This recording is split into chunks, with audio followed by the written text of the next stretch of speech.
नमस्कार, मैं हूं अंजू पंकज। सोशल मीडिया ऐसी ऐसी विभत्स और दिल दहला देने वाले वीडियो से भरा पड़ा है जो अत्याचार इस वक्त बांग्लादेश में हिंदुओं पर हो रहा है। आप देखिए किस तरह से लोगों के घरों में घुसकर लूटपाट की जा रही है, हत्याएं की जा रही हैं, सरेआम चौराहों पर शवों को लटकाया जा रहा है। भारत के दलाल ये कहकर शेख हसीना की पार्टी के हिंदू नेताओं को टारगेट किया गया, उन्हें सरेआम मारा गया, लिंचिंग की गई। हिंदुओं के मंदिरों को तोड़ा जा रहा है, इस्कॉन टेम्पल में घुसकर लूटपाट की गई, दुकानों में लूटपाट हो रही है, ऐसे ऐसे होटल्स को टारगेट किया जा रहा है जिनके मालिक हिंदू हैं। ऐसे में सवाल ये उठ रहा है कि अगर ये एजिटेटेड छात्र थे, छात्रों का रिजर्वेशन के खिलाफ एजिटेशन था, तो हिंदुओं को टारगेट क्यों किया जा रहा है? और अगर शेख हसीना से नाराजगी थी तो वो तो देश छोड़कर चली गई हैं, इस्तीफा दे दिया है उन्होंने। लेकिन उनके देश छोड़ने के बाद भी जो वहां पर लूटपाट और हिंसा हो रही है उसमें 150 के आसपास लोग और मर गए हैं। तो फिर शेख हसीना के देश छोड़ने के साथ ही ये पूरा का पूरा जो एजिटेशन था ये बंद क्यों नहीं हो गया? अब क्यों चल रहा है? और अब ये हिंदू विरोधी क्यों होता जा रहा है? हिंदुओं को टारगेट क्यों किया जा रहा है? क्या वहां से जो 1.5 करोड़ हिंदू हैं उनको निकालने की साजिश हो रही है? और फिर वो जमात कहां है इस देश की, भारत की, जो all eyes on Rafah, all eyes on Gaza ये मुहिम चलाती है? अब क्यों नहीं वो सोशल मीडिया पर मुहिम चला रहे हैं, all eyes on Bangladesh, all eyes on Dhaka? अब कहां छिपकर बैठ गए वो, जिन्हें हमास से बड़ी हमदर्दी है, जो फिलिस्तीन से बड़ी हमदर्दी रखते हैं, जिनको फिलिस्तीन और हमास पर इजरायली सेना अत्याचार कर रही है ये नजर आता है, जिनको ये नजर नहीं आता है कि किस तरीके से हमास के आतंकवादियों ने पिछले साल अक्टूबर में इजराइल में जाकर उत्पात मचाया था, किस तरह की हिंसा की थी, किस तरह का अत्याचार किया था, किस तरह की बर्बरता की थी महिलाओं के साथ, उनको वो नजर नहीं आता है। लेकिन वो भारत में बैठकर हमास के लिए छाती पीटते हैं, फिलिस्तीन के लिए छाती पीटते हैं। आज की तारीख में उनको पड़ोसी देश बांग्लादेश में हिंदुओं के साथ क्या अत्याचार हो रहे हैं ये नजर नहीं आ रहा है। एक भी ऐसा नेता नहीं है इंडी गठबंधन का जिसने बांग्लादेश में हिंदुओं पर हो रहे अत्याचारों को लेकर एक ट्वीट किया हो या एक बयान दिया हो।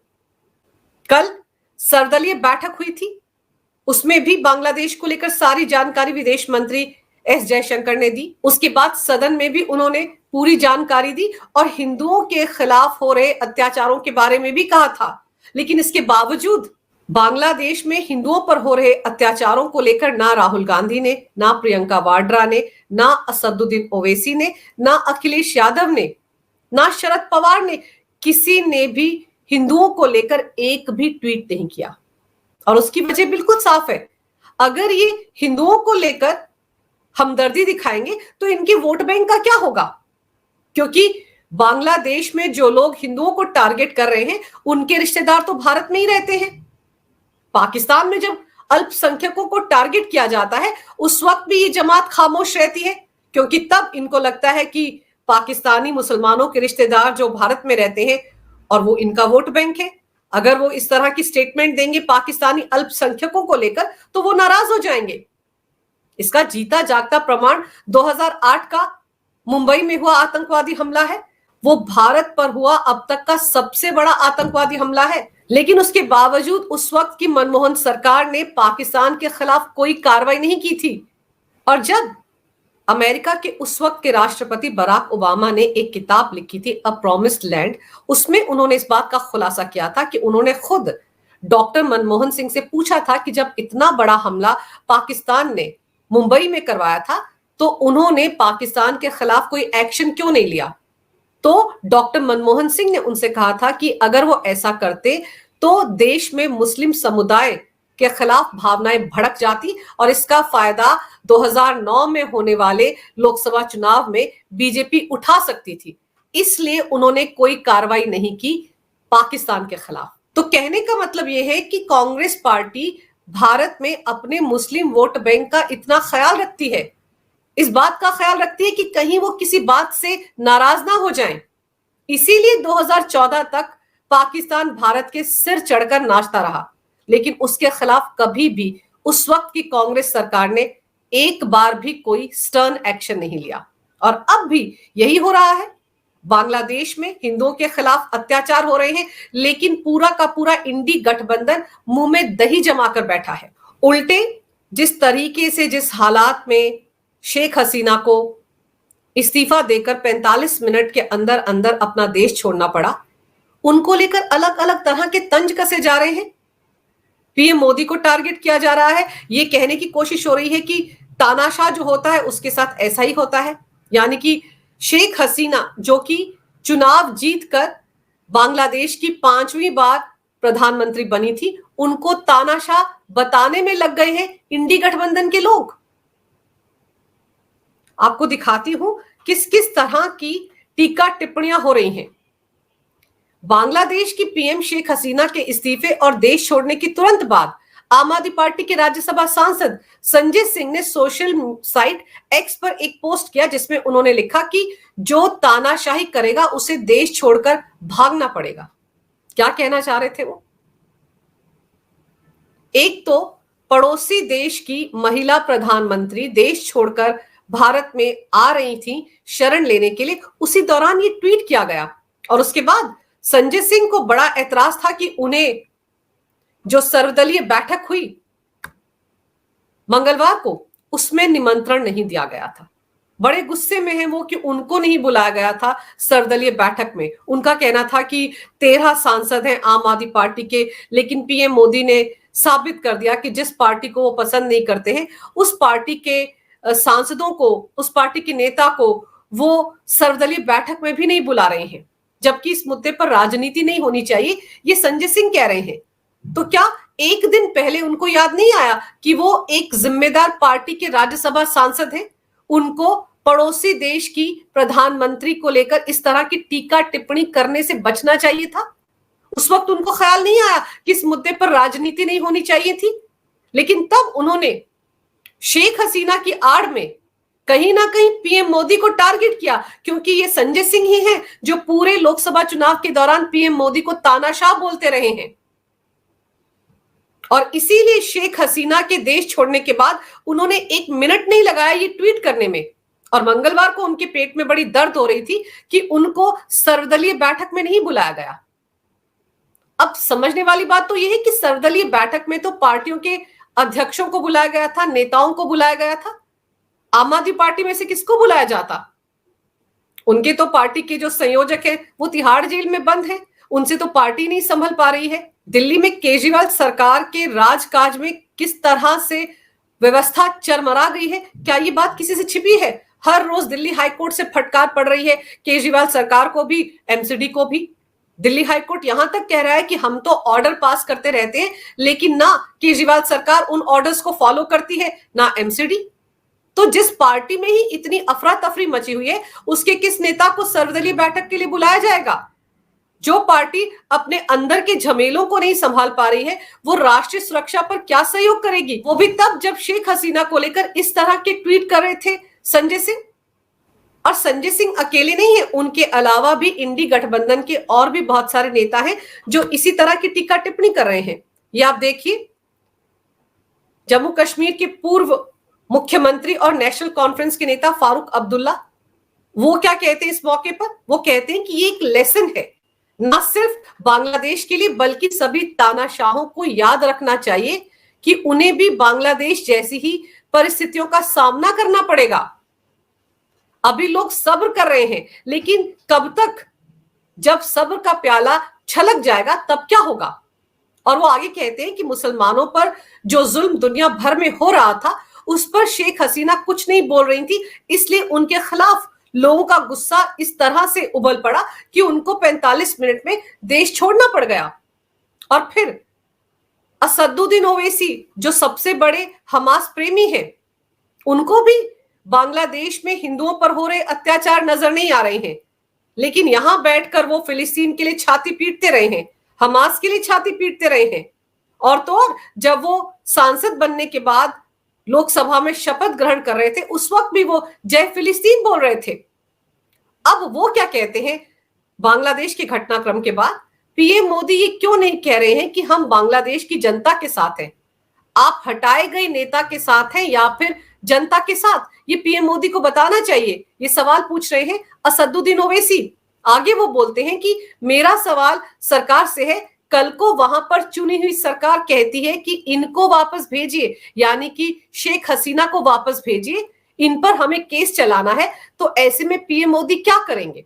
आप सोचिए कितनी दूर की सोच रहे हैं असदुद्दीन ओवैसी। इस वक्त बांग्लादेश में हिंदुओं के साथ क्या हो रहा है, इस पर वो टीका टिप्पणी करने से बच रहे हैं, इस पर वो एक शब्द नहीं बोलते हैं।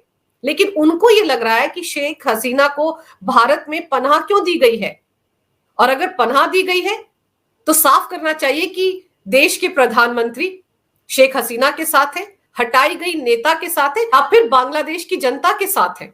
वो ये टीका टिप्पणी कर रहे हैं। आगे देखिए, उद्धव ठाकरे शिवसेना के राज्यसभा सांसद संजय सिंह, कोई भी मुद्दा हो उनको बोलना ही होता है, वो बिना बोले रह ही नहीं सकते।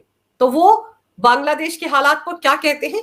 जिस देश को हमने बनाया उस देश का हालत देखिए, क्योंकि वहां पर लोकतंत्र के नाम पर तानाशाही चला रही थी शेख हसीना, बेरोजगारी थी, विपक्ष पर झूठे आरोप लगाकर जेल में डाल दिया गया, और ये कुछ यहां पर भी हो रहा है। यानी कि वो वहां पर तानाशाही कर रही थी और उनका जो हश्र हुआ है, वो भारत में भी जो तानाशाही कर रहे हैं उनका हश्र हो सकता है। आप सोचिए, संजय राउत उस शिवसेना से आते हैं जो कभी हिंदुत्व की बात करती थी, उस शिवसेना से आते हैं जिस शिवसेना के संस्थापक हिंदू हृदय सम्राट बाला साहब ठाकरे हिंदुओं की पैरवी करते थे, हिंदुत्व की बात करते थे।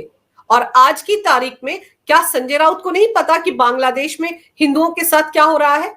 क्या उनको नहीं पता कि 1.5 करोड़ हिंदू भारत आने के लिए तैयार खड़ा है? भारत बांग्लादेश बॉर्डर पर कतारों में हिंदू खड़े हैं, उनके घर लूटे जा रहे हैं, उनकी बेटियों के साथ बर्बरता हो रही है, हिंदुओं को मारकर उनके शव लटकाए जा रहे हैं। इस मुद्दे पर संजय राउत कुछ नहीं बोलेंगे, लेकिन उनको भी इस मामले में सिर्फ तानाशाही को लेकर टीका टिप्पणी करनी है, पीएम मोदी को नसीहत देनी है। आगे देखिए, पंजाब के सीएम भगवंत मान, वो इस मामले को, यानी कि बांग्लादेश में जो कुछ हो रहा है उसको केजरीवाल को शराब घोटाले में जेल में डालने के साथ जोड़कर देख रहे हैं। उनकी सुई तो सिर्फ केजरीवाल पर ही अटक गई है। जब उनको मौका मिलता है केजरीवाल का नाम लेकर रोने लगते हैं और यहां तक कहने लगते हैं कोई बताए कि हम जाएं तो कहां जाएं, हम क्या करें, हम सुप्रीम कोर्ट जाएं या कहां जाएं। अरविंद केजरीवाल ने गलत किया क्या है, उनको आज तक समझ नहीं आया। उन्होंने ईडी और सीबीआई की चार्जशीट शायद ध्यान से देखी नहीं, अगर देखी होती तो उनको समझ में आ जाता कि केजरीवाल तिहाड़ जेल में क्या कर रहे हैं, उन्हें तिहाड़ जेल में क्यों डाला गया है। लेकिन वो भी इस मौके पर कहते हैं कि लोग सालों साल चुप रह सकते हैं, 5 साल चुप रह सकते हैं, 10 साल चुप रह सकते हैं, 15 साल चुप रह सकते हैं, और फिर 20 साल बाद जो बांग्लादेश में हुआ वही होगा जहां तानाशाही होगी। 30 मिनट में भागना पड़ गया पीएम को, और किस तरह से उनके घर को लूटा गया, इस सब का वो विस्तार से बखान करते हैं। लेकिन उनको भी इस बात की रत्ती भर चिंता नहीं है कि बांग्लादेश में हिंदुओं के साथ क्या हो रहा है। और इसके अलावा आप देखिए, समाजवादी पार्टी के नेता है आईपी सिंह, वो किस तरह का ट्वीट करते हैं। वो लिखते हैं, जब देश की जनता चल पड़ेगी नई दिल्ली के लोक कल्याण मार्ग, तब कौन रोकेगा। लोक कल्याण मार्ग पीएम मोदी का सरकारी आवास है। जो कुछ बांग्लादेश में शेख हसीना के सरकारी आवास पर हुआ, उसकी तस्वीर देखने के बाद आईपी सिंह एक ट्वीट करते हैं। आप सोचिए, समाजवादी पार्टी किस तरह के मंसूबे पाले हुए है। मतलब उन्होंने यहां तक सोच लिया कि पीएम मोदी के सरकारी आवास में भी ऐसी तस्वीर देखने को मिलेगी।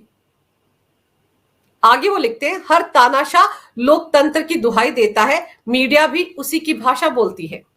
ये 100% सच है कि 2024 में तानाशाही के बल पर चुनाव आयोग को मुट्ठी में लेकर सत्ता को हथिया लिया गया। अन्य राज्यों के साथ यूपी में 11 सीटों के परिणाम बदल दिए गए क्योंकि ईसी में उनका मुख्य चुनाव आयुक्त बैठा था।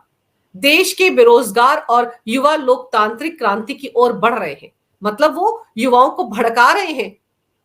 उनका कहने का मतलब यह है कि जो कुछ बांग्लादेश में हुआ वो भी तो युवाओं ने किया। आरक्षण को लेकर जो युवा सड़कों पर उतरे थे, उनका कहना है कि वैसा ही यहां पर भी हो सकता है। और अगर उनको ये लग रहा है कि चुनाव जो है उसमें धांधली हुई है, 11 सीटों के परिणाम बदले गए हैं, तो उनको सुप्रीम कोर्ट जाने से कौन रोक रहा है? सुप्रीम कोर्ट में तो इंडी गठबंधन वालों की ज्यादा सुनी जाती है। उनको अभिषेक मनु सिंघवी की सेवाओं का फायदा उठाना चाहिए और इस मामले में सुप्रीम कोर्ट का दरवाजा खटखटाना चाहिए। लेकिन आप सोच देखिए किस तरह की सोच है। पड़ोसी देश बांग्लादेश में जो कुछ हो रहा है, जिस तरीके से लोकतंत्र की धज्जियां उड़ाई जा रही हैं, जिस तरीके से हिंदुओं के साथ वहां पर बर्बरता हो रही है, अत्याचार हो रहा है, उस पर देश में बैठे हुए विपक्षी पार्टियों के नेता कहीं ना कहीं सपने सजाकर बैठ गए हैं कि वैसी ही तस्वीर भारत में भी देखने को मिलेगी। शर्म आनी चाहिए ऐसी सोच पर, क्योंकि ये वो जमात है जो फिलिस्तीन में लोगों के अधिकारों की, मानवता की, ह्यूमन राइट्स की बात करते हैं, लेकिन बांग्लादेश में हिंदुओं के साथ जो कुछ हो रहा है उस पर इनको कोई फर्क नहीं पड़ता। उस पर ये एक टीका टिप्पणी भी नहीं कर रहे हैं।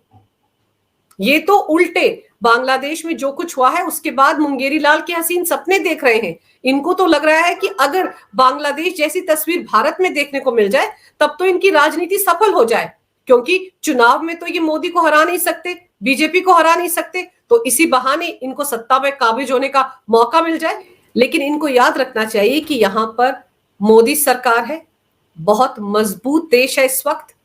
ऐसे में इनके इस तरह के मुंगेरी लाल के सपनों की कहीं कोई जगह नहीं है। मोदी सरकार बांग्लादेश में हिंदुओं के साथ जो अत्याचार हो रहे हैं उस पर भी कोई ना कोई रास्ता निकाल लेगी। वहां की सेना के साथ या वहां पर जो सरकार नहीं बनेगी उससे साथ बातचीत करके कोई ना कोई रास्ता निकाल लेगी। और ये जिस तरीके से देश को तोड़ने के सपने देख रहे हैं वो कभी पूरे नहीं होंगे। अगर आपको ये वीडियो अच्छा लगे तो कृपया इसे लाइक करें, शेयर करें। अगर आप पहली बार मेरे चैनल पर आए हैं तो कृपया मेरे चैनल को सब्सक्राइब करना ना भूलें। मेरे चैनल को अपना पूरा समर्थन दें। ये वीडियो देखने के लिए बहुत बहुत धन्यवाद। नमस्कार। भारत माता की जय हो। वंदे मातरम और जय श्री राम।